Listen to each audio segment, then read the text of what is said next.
अस्सलाम वालेकुम ladies and gentleman, boys and girls. मैं हूं आपका होस्ट सलमान कासमी और आप देख रहे हैं वर्ल्ड टाइम्स का यूट्यूब चैनल।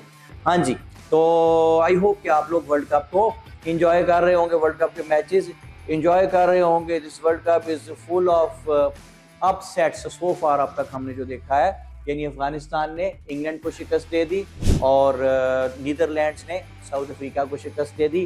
खैर, नीदरलैंड्स वालों ने तो खेल ही बना लिया, हर मत वो साउथ अफ्रीका को हराते हैं। अगर आपको याद हो, T20 वर्ल्ड कप में भी उन्होंने साउथ अफ्रीका को हरा दिया था।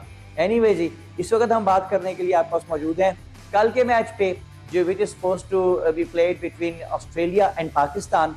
और जहां तक ऑस्ट्रेलिया की लाइनअप का तल्लक है, उस पर बात कर लेते हैं, पाकिस्तान के बारे में बात कर लेते हैं। लेकिन एक छोटी सी बात मैं करना चाहूँगा, जो मैच हमारा पहले हुआ जिसमें हम हार गए unfortunately, India versus Pakistan, that was the match जो कि सब लोग बहुत शौक से देखते हैं। अगर मेरे ख्याल में पूछा जाए कि पाकिस्तान वो मैच क्यों हार गया, हज़ारों रीजंस हैं, हज़ारों थ्योरीज हैं, लेकिन मेरे ख्याल के मुताबिक बस एक लफ्ज़ है जो हमें मैच हराने का सबब बन गया, और वो लफ्ज़ है intent. Intent was not there even when Rizwan and Babar, those who are our best batsman, when they were playing, उस वक्त भी मोमेंटम हमारे साथ नहीं था। तो याद रखिए कि असली चीज़ होती है इनिंग्स में मोमेंटम बिल्ड करना। हम मोमेंटम बिल्ड करने में नाकाम रहे। शायद हमारी अप्रोच जो है वो ज़्यादा डिफेंसिव थी और we would have taken care of it कि किसी भी जगह हम स्लैक नहीं हो सकते, क्योंकि आफ्टर 30 ओवर्स बॉल थोड़ा सा रिवर्स भी होना शुरू होता है। And we saw that the way Bumrah swung the ball, that was exceptional. जिस बॉल पे बुमराह ने शादाब को बोल्ड किया, that was the ball of the match, I can say that. और मुझे याद आया कि 92 के वर्ल्ड कप में जिस तरह वसीम अकरम ने एलन लैम को बोल्ड किया था, मिडल स्टंप पे बॉल गिर के बाहर निकटा और ऑफ स्टंप उड़ी, that was the same ball, same kind of ball I must. तो शादाब का आउट होना, रिजवान को उसने ऑफ कटर किया और उस पर आउट किया, तो ठीक है। लेकिन अगर हमारा इंटेंट होता, अगर हम पॉजिटिव वे से चलते, तो याद रखिए, क्रिकेट हो बल्कि in all aspects of life, जीतता वो है जो दिलेर होता है। लक फेवर्स द ब्रेव, और राह तलब में जज्बाए कामिल हो जिसके साथ, आप उसको ढूंढ लेती है मंजिल कभी कभी।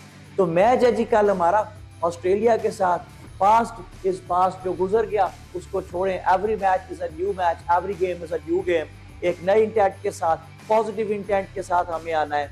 और जरा सा रिव्यू लेते हैं ऑस्ट्रेलिया का। उनकी जो ओपनिंग है इस वक्त, डेविड वार्नर और Mitchell Marsh. Mitchell Marsh has scored 50, run a ball 50 in the last game, but whereas David Warner is concerned, तो वो अपने पूरे फ्लो में नजर नहीं आ रहे। डेविड वार्नर की पाकिस्तान के लिए एक अच्छी इतला है। वन डाउन उनके जो batsman Smith, world famous batsman है, फेबुलस 5 में भी शामिल है स्मिथ, और उनके साथ नंबर 4 पे लबुशेन। इन दोनों का सिलसिलाकार कुछ ऐसा है कि दे बोथ आर जिसको है ना ऑर्थोडॉक्स बैट्समैन, आराम से खेलते हैं, आउट ऑफ द बॉक्स नहीं जाते। और मैं इस्तेलाह यूज करता हूँ अक्सर क्रिकेट में, डॉन बैट्समैन। डॉन कौन होता है जी? जो बेगुनाह बेतकसीर बॉलर को उठा के बाहर फेंकी जाए। सबसे ज्यादा पावरफुल डॉन हमें नजर आते हैं पाकिस्तान की क्रिकेटिंग हिस्ट्री में Shahid Afridi. Yes, the boom boom Afridi. तो मुझे याद है कि उन्होंने नासिर हुसैन, इंग्लैंड के जो एक्सपर्ट कमेंटेटर हैं, he was commenting in a match and he told the story कि शाहिद अफरीदी ने टेस्ट मैच हो रहा था इंडिया पाकिस्तान का, तो हरभजन सिंह वाज बॉलिंग और उन्होंने सामने वाले बैट्समैन को नॉन स्ट्राइकर कहा कि इस ओवर में मैं 6 छक्के मारने की कोशिश करूंगा, देखो जरा मैं कामयाब होता हूं कि नहीं। And he manage to score 4 of that out of 6। तो नासिर हुसैन ने कहा कि भाई मैं तो सामने वाले बैट्समैन को नॉन स्ट्राइकर कहता कि इस ओवर में ना मैं एक चौका मारने की कोशिश करूंगा, तो I can not compete the level of this gentleman. तो डॉन ऑफ क्रिकेट जो है ना जी, वार्नर है डॉन ऑफ क्रिकेट। उठा के बेगुना मारी जाएगा चौके छक्के दूर, गुड लेंथ बॉल को उठा के स्क्वायर मार दे, 6 मार दे। लेकिन लेबुशेन और स्मिथ खड़े होकर खेलते हैं, और उनके जो विकेट कीपर बैट्समैन है इंग्लिश, वो भी खड़े होकर खेलने वाले बैट्समैन है। तो हमें मोहतात रहना है मार्श से, हमें मोहतात रहना है डेविड वार्नर से। बेशक वो ऑफ कलर है, लेकिन पाकिस्तान के खिलाफ हमेशा अच्छे स्कोर करते हैं David Warner. Then it comes to the middle order of Australia. तो पाकिस्तान के लिए श्रीलंका ने एक काम अच्छा किया और एक काम बुरा किया। अच्छा क्या किया जी श्रीलंका ने? हमारे से मैच हारे, मैच स्कोर चेज करवा लिया 345। और बुरा क्या किया? बुरा ये किया कि पिछले मैच में हारते हारते ऑस्ट्रेलिया से ग्लेन मैक्सवेल को फॉर्म में ले आए। Now he is among the runs, is a very dangerous customer. Again मैं उसको कहता हूँ डॉन, क्योंकि वो भी बेगुनाह उठा के चौके छक्के मारे जाते हैं गुड लेंथ बॉल को भी। तो Glenn Maxwell is in form. अब ये है ऑस्ट्रेलिया की बैटिंग, स्टोइनिस ऑलराउंडर है, वो पीछे आके तेज रन से कर सकते हैं। और बॉलिंग पे अगर आप जाएं ऑस्ट्रेलिया के, तो ऑस्ट्रेलिया के हमारे जो उनका स्टार्क है, Mitchell Starc, left arm fast bowler, उनका बॉल लेट स्विंग होता है, क्विक है, 140 प्लस हैं। और उनसे ज्यादा खतरा हमें किससे है जी? उनसे ज्यादा खतरा हमें है जोश हैजलवुड से, because it swings the ball both ways. अगर हमारे कुछ लोगों को याद हो, इवन जो हमारी पुरानी टीम की, राइट फ्रॉम द बिगनिंग हम स्विंग पे फंसते हैं जी। उसकी रीजन ये है कि सब कॉन्टिनेंट में स्पीड स्टार तो बहुत होते हैं हमारे पास, लेकिन सब कॉन्टिनेंट की कंडीशंस में बॉल डज नॉट स्विंग। तो हमारे जो लड़के, ओरिजिन ही उनका जो होता है, यहाँ से उठते हैं, तैयार होते हैं, वो स्पीड को तो हैंडल कर लेते हैं, स्विंग पे हमेशा फंसते हैं। अगर आप लोगों को याद हो, Jeff Thomson, Dennis Lillee, Geoff Lawson, that kind of fast bowling battery of Australia in 80s। लेकिन उस वक्त भी हमारे बैट्समैन इनसे खेल लेते थे, इनको आराम से, लेकिन आउट होते थे टेरी एल्डरमैन से, जिसका बॉल स्विंग होता था। 90s में आ जाए, अर्ली 2000 में चले जाए तो ग्लेन मैग्रा से आउट होते थे। हम फास्ट बॉलर को, ब्रैड ली को खेल लेते थे, लेकिन इनसे आउट होते थे। हमेशा से हम स्विंग बॉलिंग पे फंसते हैं। तो जोश हैजलवुड को हमें बड़े ध्यान से खेलना होगा।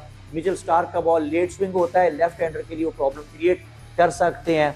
और उसके बाद इनके पास बॉलिंग ऑप्शन में है इनके कप्तान Cummins. Cummins is a very good bowler, is very quick, 140 plus भी है, लेकिन वो हमारे लिए बहरहाल उतने डेंजरस नहीं है जितने स्विंग होता हुआ बॉल हमारे लिए डेंजरस होता है। और ऑस्ट्रेलिया के पास जो एडम ज़ेम्पा है, लेग स्पिनर उनके, he has taken 4 wickets in the last match, is a good bowler. लेकिन हम ऐसे स्पिन बॉलर को हम खेल लेते हैं, लेग स्पिनर को, ट्रेडिशनल बॉलर्स को हम खेल लेते हैं। बस जो ज़रा सा left arm chinaman googly bowler आ जाए, जैसे कुलदीप वगैरह, तो उस पर हम ज़रा सा फंसते हैं। तो पांचवा बॉलर ऑस्ट्रेलिया का, दैट इज़ द पॉइंट जो हमने टारगेट करना है। वो ग्लेन मैक्सवेल को, स्टोइनिस को मिला के 5वां ओवर कराते हैं, तो उस पर हमने निगाह रखनी है कि वहाँ हम रन रेट अपना मेंटेन कर सकते हैं। जहाँ तक पाकिस्तान टीम का तल्लक है, तो जनाब एक शॉर्ट सा रिव्यू ले लेते हैं। इमाम उल हक ने पिछले मैच में 36 रन किए हैं। A lot of people are saying कि इमाम की जगह फ़खर को खिलाना चाहिए। मेरा ज़ाती ख्याल ये है कि इमाम को हमने 2-3 मैचेस लगातार खिला के, नाउ इमाम is among the runs, 36 score किया उन्होंने 34 बॉल्स में। तो अगर अब हम उनको निकाल देंगे, फ़खर को ले आएंगे, फिर वो 2-3 मैचेस लेंगे फॉर्म में आने में, जब तक वो फॉर्म में आएंगे हम उनको निकाल के फिर इमाम को ले आएंगे। तो इतने बड़े लेवल पे इस तरह चेंजिंग्स जब आप करते हैं, शफल करते हैं, शफलिंग करते हैं, तो टीम में डिस्टर्बेंस क्रिएट होती है। मेरे ख्याल में इमाम गेंद बल्ला उनका मिल गया है, जिसको क्रिकेटिंग इस्लाम में कहते हैं ना, गेंद बल्ला मिल गया उसका, और टाइमिंग उनकी मिल गई, और वो ठीक खेल रहे थे। स्टेट ड्राइव्स भी 1-2 बड़ी खूबसूरत उन्होंने खेली थी इंडिया के खिलाफ, इतने प्रेशर में। Is good, is playing well now, इमाम इज। और उसके बाद हम देखते हैं कि नवाज और शादाब, 2 स्पिनर्स हमारे जो हैं, ये हमारा एक वरिंग पॉइंट है बहुत ज़्यादा। और नवाज और शादाब, जैसा कि मैंने कहा था, कि both are not the big turners of the ball. और उसके इन एडिशन टू दैट, एक तो बिग टर्नर नहीं है, दूसरा वो खींच के बॉल कर रहे हैं। शादाब जो हैं, 1-2 बॉल मैंने देखे उनके, जो मैच हमने श्रीलंका से खेला था, जिससे तो फ्लाइट से बॉल करते हैं, जिसको क्रिकेट में कहते हैं छोड़ के बॉल करना। फ्लाइट करते हैं, बल्ले के पास बॉल जाके गिरता है तो बॉल ब्रेक होता है उनका, और वो बॉल श्रीलंकन बैट्समैन को बीट हुए थे। लेकिन जिसको कि शादाब तेज मारते हैं, बॉल खींच के मारते हैं, और ऑफ स्टंप के बाद विकेट देते हैं, लॉन्ग ऑफ देते हैं। अगर वो तेज मारा वो बॉल पीछे गिरे, अगर विकेटों के बीच में हो तो उसको पुल करके बाहर फेंक देते हैं वो, और ऑफ स्टंप के बाहर हो तो वहाँ कट मार के चौका मार देते हैं आराम से। तो शादाब को बड़े सीजन कैंपेनर है, ज़रा सा ऑफ कलर है, फाइटर है, मैच विनर है। अगर सा वो बॉल छोड़ के ज़रा सा बॉल करें तो काफ़ी अच्छे रिजल्ट हो सकते हैं। और नवाज ऑफ कलर है ज़रा से। और असली मसला पाकिस्तान के लिए ये है कि since Naseem Shah is unfit, और उनको हमने श्रीलंकन प्रीमियर लीग खेली, उन्होंने इधर भी खेला उधर भी खेला, अनफिट होकर फास्ट बॉलर इतनी स्पीड पे बंदा अनफिट हो जाता है, तो उसके बाद नए बॉल का बॉलर हमें नहीं मिलता सही तरह से। हसन अली ने 2 ओवर किए, 20 रन दे दिए। तो हमें चाहिए ये कि ऊपर से तो विकेट मिल नहीं रही, शाहीन लेके देते थे विकेट, वो भी ऑफ कलर लग रहे हैं, डिकोड हो गए, शाहीन को विकेट नहीं मिल रही। जब उन्हें विकेट नहीं मिल रही तो मिडिल ओवर्स में बॉलिंग विकेट लेने वाला हमारे पास बॉलर नहीं है। नवाज और Shadab they are bowling like stock bowlers. तो जब विकेट कौन लेगा? वो जो टाइम होता है जिस वक्त नवाज और शादाब बॉल करते हैं, वो 15 to 40 ओवर्स के बीच का 25 ओवर का टाइम है। उसके बीच में दूसरी टीम कंसोलिडेट कर रही होती है, तो वो अब इनिंग्स को कंसोलिडेट कर लेते हैं। तो हमें चाहिए ये कि कोशिश करनी चाहिए कि शायद नवाज की जगह अगर हम उसामा मीर को खिला लें तो क्रिकेटिंग असूल हल्का सा, अगर जो अनसेट सा लॉ कहते हैं 2 लेग स्पिनर भी होने चाहिए, लेकिन हो भी तो कोई फर्क नहीं पड़ता। तो शादाब क्योंकि वाइस कैप्टन भी हैं, मैच विनर हैं, किसी भी अगर फॉर्म में भी आ सकते हैं। तो उसामा मीर को अगर खिलाया जाए तो एक विकेट टेकिंग ऑप्शन हो सकते हैं। बड़े उनकी हाइट बहुत अच्छी है और हाई आर्म एक्शन से बॉल करते हैं और उनके बॉल को बाउंस मिलता है उनके एक्शन की वजह से। तो जिस वक्त आप लेग स्पिनर को स्वीप करने जाएंगे या कट मारने जाएंगे तो उस पर आपको कैच होने के चांसेस ज़्यादा मिल जाते हैं। तो शाहीन का फॉर्म में आना ज़रूरी है जी। Hasan Ali after 30 overs ball को रिवर्स सही तरीके से करें, और हारिस रऊफ अगर सही लेंथ पे बॉल करें, सही लाइन पे बॉल करें तो पाकिस्तान को काफ़ी फ़ायदा हासिल हो सकता है। Remember Australians are mentally very very tough, और रिमेंबर कि हम एक गेम हारे हुए हैं इंडिया से, लेकिन कोई ऐसी बात नहीं, सवेरे रात की तारीकियों से डर नहीं जाते, अंधेरे छा भी जाएं तो उजाले मर नहीं जाते। तो देखते रहिए वर्ल्ड टाइम्स के यूट्यूब चैनल टर्निंग पॉइंट के साथ सलमान कासमी।